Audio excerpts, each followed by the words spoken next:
बहुत बहुत स्वागत आप सभी का। रात के 9 बजने वाले हैं। आप देख रहे हैं न्यूज 18 प्राइम। आप सबके साथ मैं हूं प्रियंका राय। बुलेटिन की शुरुआत बड़ी खबर के साथ करेंगे। डीएमके ने एक बार फिर से उत्तर भारतीयों को लेकर विवादित बयान दिया है। इस बार दयानिधि मारन ने यूपी बिहार के लोगों के लिए अमर्यादित शब्दों का इस्तेमाल किया। डीएमके सांसद दयानिधि मारन ने कहा कि बिहार और उत्तर प्रदेश के लोग जो केवल हिंदी बोलते हैं वो निर्माण कार्यों के लिए तमिलनाडु चले जाते हैं, जहां वो सड़कों और शौचालयों की सफाई जैसे छोटे मोटे काम करते हैं। दयानिधि मारन के इस बयान का अब वीडियो सोशल मीडिया पर वायरल हो रहा है, जिसे लेकर जमकर चर्चाएं भी हो रही हैं और इस बयान की निंदा भी की जा रही है।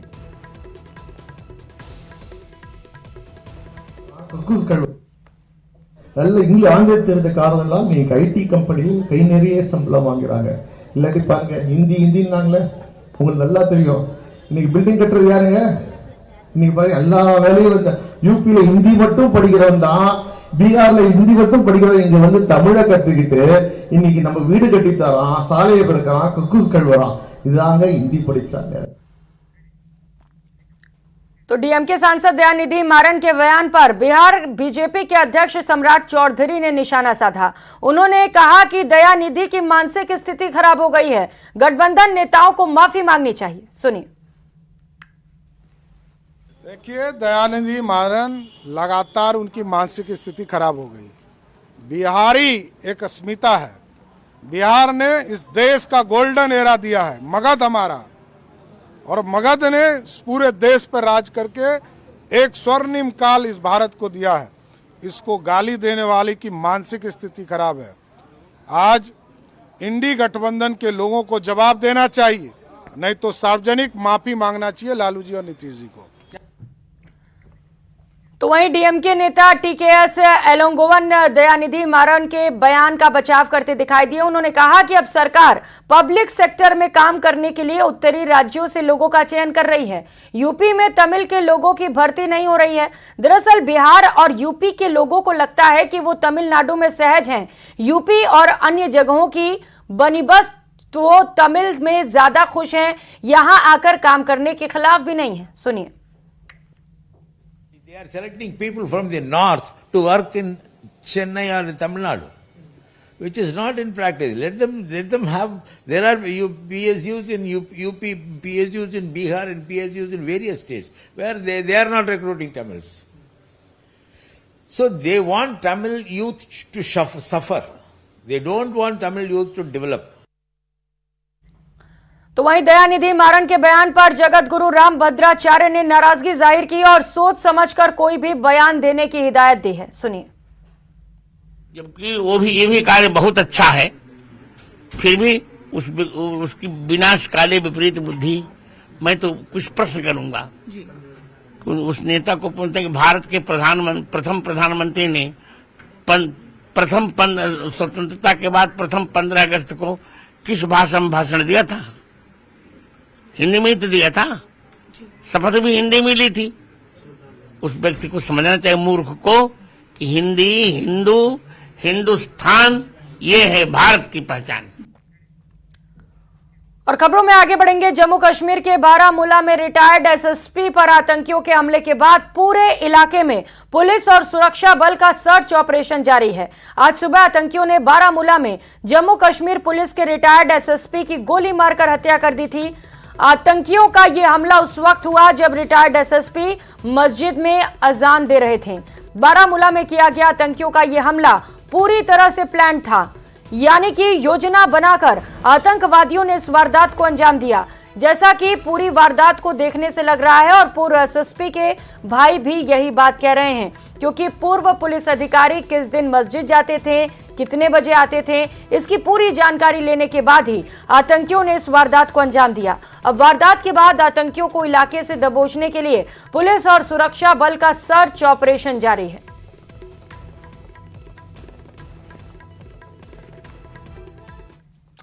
और यह हमला जिस तरह से किया गया उसे देखकर यह लग रहा है कि आतंकियों ने इसे पूरी तरह से प्लान किया था, यानी कि प्री प्लानिंग थी। आपको उस मस्जिद के अंदर से ग्राउंड रिपोर्ट दिखाते हैं जहां यह हमला हुआ। देखिए।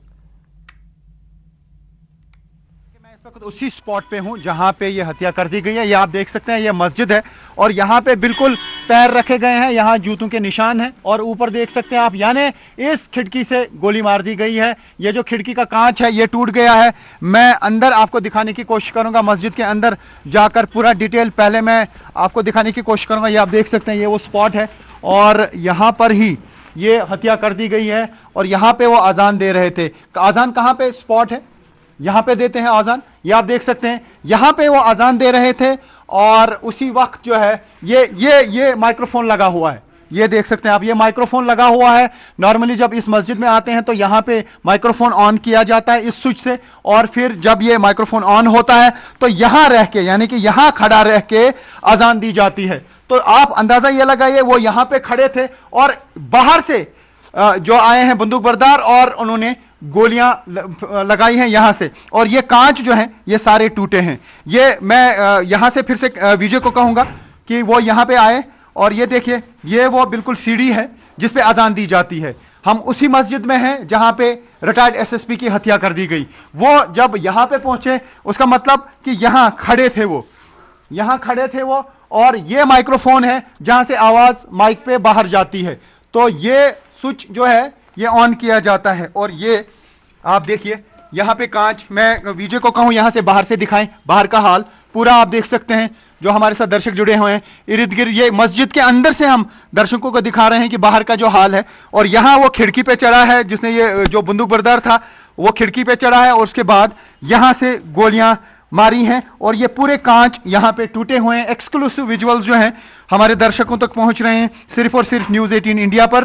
अंदर का हाल है, पूरा मस्जिद के अंदर का हाल है। ये कांच यहां पे बिखरे पड़े हैं, यहां पे ये पूरा कांच टूटा है। लेकिन मैं फिर से विजय को कहूंगा वहां से आए, मैं पूरा दिखाने की कोशिश करूंगा दर्शकों को कि क्या हुआ है जब रिटायर्ड एसएसपी मोहम्मद शफी यहां इस मस्जिद में आए अजान देने के लिए। अजान देने का सिस्टम यह है कि यहां पे माइक्रोफोन लगा है, ये आप देख सकते हैं, यानी यहां पे माइक्रोफोन लगा हुआ है। ये पहले ये स्विच ऑन करना पड़ता है, उसके बाद इसी स्पॉट पे हूं जहां पे ये हत्या कर दी गई है। ये आप देख सकते हैं, ये मस्जिद है और यहां पे बिल्कुल पैर रखे गए हैं, यहां जूतों के निशान हैं और ऊपर देख सकते हैं आप, यानी इस खिड़की से गोली मार दी गई है। ये जो खिड़की का कांच है ये टूट गया है।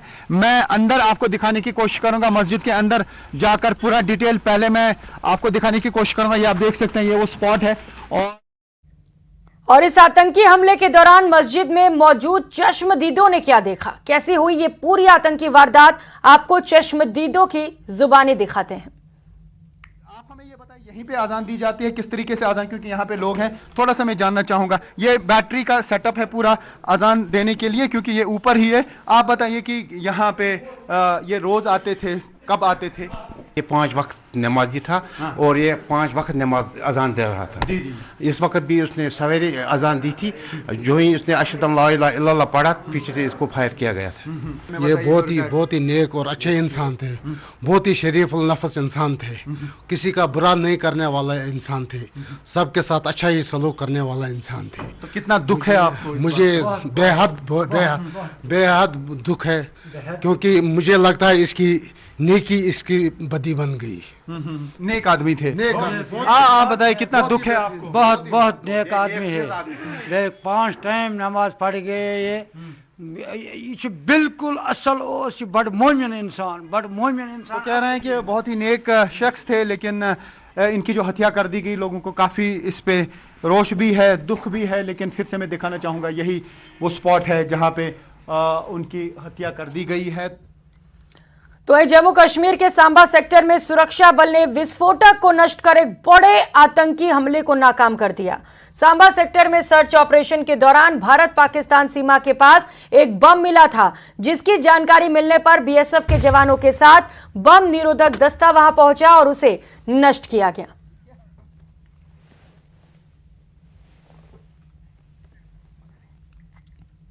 अगली खबर की ओर बढ़ेंगे। मुंबई पुलिस की एंटी नारकोटिक्स सेल ने ड्रग्स गिरोह का भंडाफोड़ किया।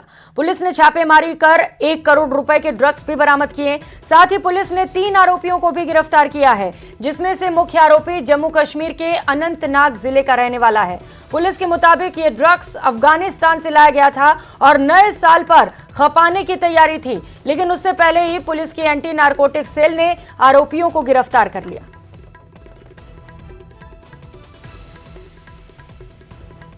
विशेष गश्त भायका पूर्व एरिया में कर रही थी, तभी 2 संशयित इसम मिले, उनको हिरासत में लिया। उनसे की गई पूछताछ में उनका तीसरा ही साझेदार था, उसको भी पूछताछ के लिए हिरासत में लिया। तीनों के पास से 2 किलो 600 ग्राम चरस, जिसकी कीमत लगभग 1 करोड़ 4 लाख रुपए है, और 4 मोबाइल भी जब्त किए। और अगली खबर की ओर बढ़ेंगे। पाकिस्तान से आई अंजू को 1 महीना होने वाला है, लेकिन अभी तक उसके आने पर सस्पेंस बरकरार है। क्या अब वो यहीं रहने का मन बना चुकी है? क्योंकि एक इंटरव्यू में उसने बड़ा बयान दिया है, जिसे लेकर कयास लगाए जा रहे हैं कि अब अंजू भारत में ही रह सकती है। इस रिपोर्ट में देखिए।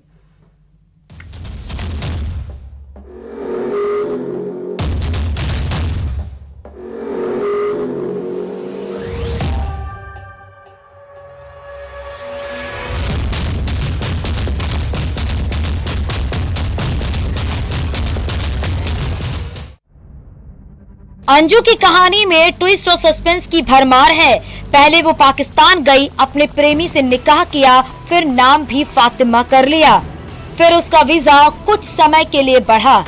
इतना सब होने के बाद भी सस्पेंस कम होने की बजाय बढ़ते रहे। 1 महीने की वीजा पर अंजू पड़ोसी मुल्क गई थी।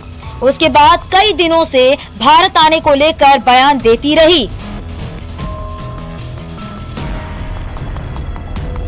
लेकिन इस तरह करते करते पाकिस्तान में ही 4 महीने गुजार दिए। अंजू को भारत में आए हुए करीब 1 महीने का समय होने जा रहा है। अंजू बार बार कहती रही कि वो हिंदुस्तान में अपने बच्चों से मिलने आई है और उन्हें मनाकर ही अपने साथ लेकर जाएगी, लेकिन हाल फिलहाल में ऐसा होता नहीं दिख रहा है। ये पूरी संभावना थी कि वो अपने पहले पति अरविंद से तलाक लेने के बाद भारत छोड़ देगी, लेकिन अभी तक अंजू ने ऐसा कोई कदम नहीं उठाया है जिससे ये बात पुख्ता हो सके। अंजू के सोशल मीडिया के एक प्लेटफॉर्म पर इंटरव्यू देने से ये बात सामने आई है कि उसने अभी तक अरविंद से तलाक लेने पर भी फैसला नहीं लिया, न ही उसने तलाक का कोई केस फाइल किया है। अब ये भी सस्पेंस बन रहा है कि क्या भारत आने के बाद अंजू का इरादा बदल तो नहीं गया, क्योंकि अंजू ने इंटरव्यू में जो बोला है उससे तो यही जाहिर हो रहा है कि वो अब शायद ही पाकिस्तान वापस जाए। अंजू समय समय पर अपने बयान बदलती रही है। वो कितना सच बोल रही है इस पर भी पूरी तरह से यकीन नहीं किया जा सकता। इंटरव्यू में अंजू से पूछा गया कि इतना सब होने पर अब वो किसके साथ रहना पसंद करेगी, तो इस सवाल पर अंजू ने कहा उसके लिए उसके दोनों बच्चे सबसे पहले आते हैं। वो उनके बिना जी नहीं सकती। जहां बच्चों का अच्छा भविष्य होगा उसको देखकर ही आगे का फैसला लिया जाएगा। अंजू ने इससे पहले ये भी कहा था कि वो न भारत में रहना चाहती है, न ही पाकिस्तान जाना चाहती है। वो दुबई में रहने की बात भी कर रही थी, लेकिन इसके लिए उसे तमाम कानूनी बाधाओं को पूरा करना होगा। अब सवाल ये भी उठ रहा है कि शायद अंजू को कानूनी प्रक्रिया के लंबे चलने का एहसास हो गया है।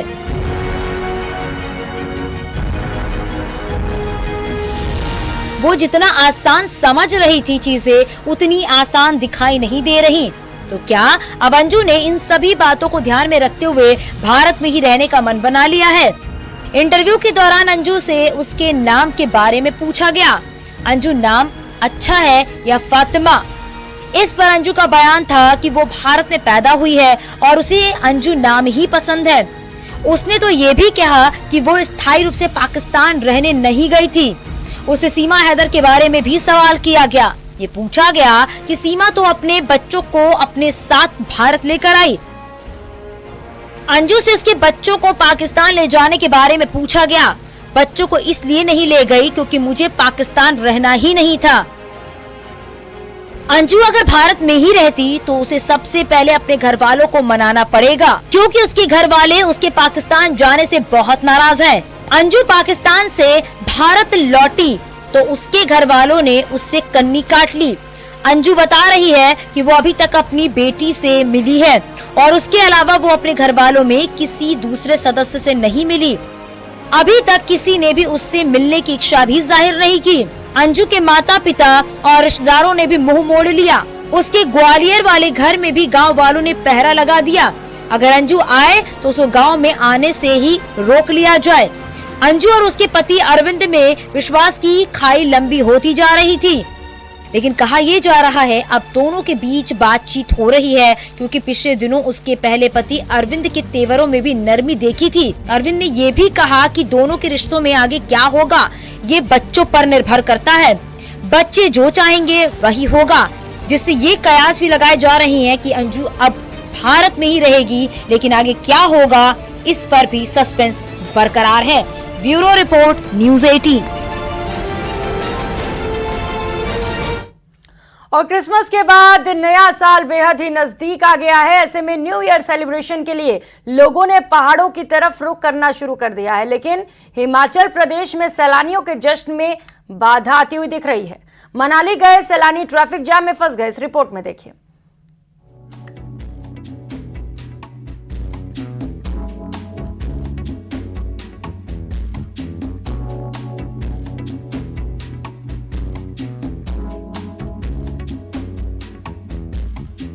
पहले क्रिसमस है और उसके बाद न्यू ईयर। नए साल का जश्न मनाने के लिए लोग तरह तरह की प्लानिंग कर रहे हैं। कई लोग तो नए साल को सेलिब्रेट करने के लिए उत्तराखंड और हिमाचल प्रदेश के पहाड़ों की तरफ रुख भी कर चुके हैं। हिमाचल प्रदेश का कुल्लू मनाली बड़े टूरिस्ट डेस्टिनेशन में आता है। यहाँ भी न्यू ईयर सेलिब्रेशन के लिए सैलानी पहुँच रहे हैं, लेकिन जश्न मनाने और वादियों में सुकून ढूंढने से पहले इसे जाम से निजात पानी पड़ेगी।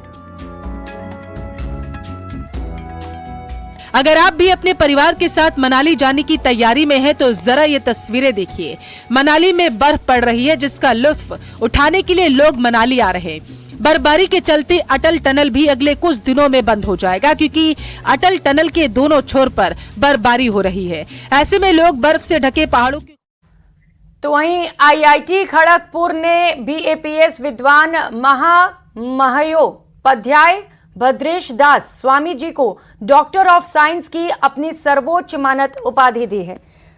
संस्कृत साहित्य और वैदिक ज्ञान में भद्रेश दास स्वामी जी के योगदान के लिए 2 प्रतिष्ठित डिग्रियों से उन्हें सम्मानित किया गया। निदेशक प्रोफेसर वीरेंद्र कुमार तिवारी, डीन कमल लोचन पणिग्रही और रजिस्ट्रार विश्वजीत भट्टाचार्य ने IIT खड़गपुर की ओर से प्रमाण पत्र दिया। वहीं दूसरा सम्मान doctor of letters Sardar Patel विश्वविद्यालय गुजरात ने दिया है। कुलपति प्रोफेसर निरंजन भाई पटेल, डीन डॉक्टर परेश भाई आचार्य और केंद्रीय गृह मंत्री अमित शाह की मौजूदगी में स्वामी भद्रेश दास को उपाधि दी गई। वहीं अपना आभार व्यक्त करते हुए स्वामी भद्रेश दास ने सम्मान का श्रेय भगवान स्वामी नारायण की कृपा और आशीर्वाद बताया।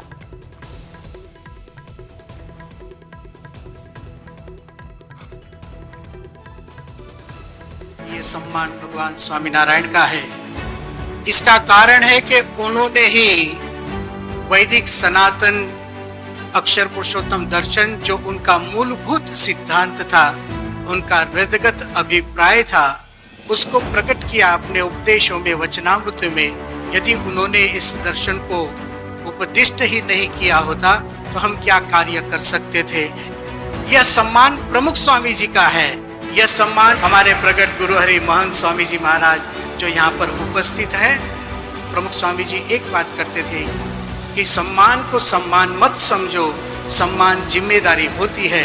जब हमें कुछ सम्मान मिलता है तो अब सेवा के कार्य की दिशा हमारे लिए उद्घाटित होती है। उस प्रकार की सेवा मैं संप्रदाय की कर सकूं, हमारे भारत देश की कर सकूं और सनातन धर्म की कर सकूं, इतनी आप सबके चरणों में प्रार्थना।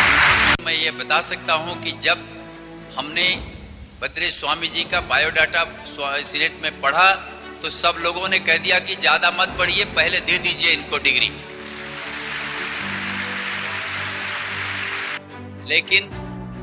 लेकिन ये है कि सीनेट से पास होने के बाद हमारा बोर्ड ऑफ गवर्नर है, वहाँ बोर्ड में हमने प्लेस किया था अगस्त महीने में, और उसके बाद फिर हम लोगों ने मिनिस्ट्री को भेजा और 13 सितंबर महीने में, लेकिन हम लोगों ने स्वामी जी को भी नहीं बताया और स्वामी जी से कुछ मांगा ही नहीं कि आपका CV क्या है, बायोडाटा क्या है, हम लोगों ने कुछ बताया नहीं कभी।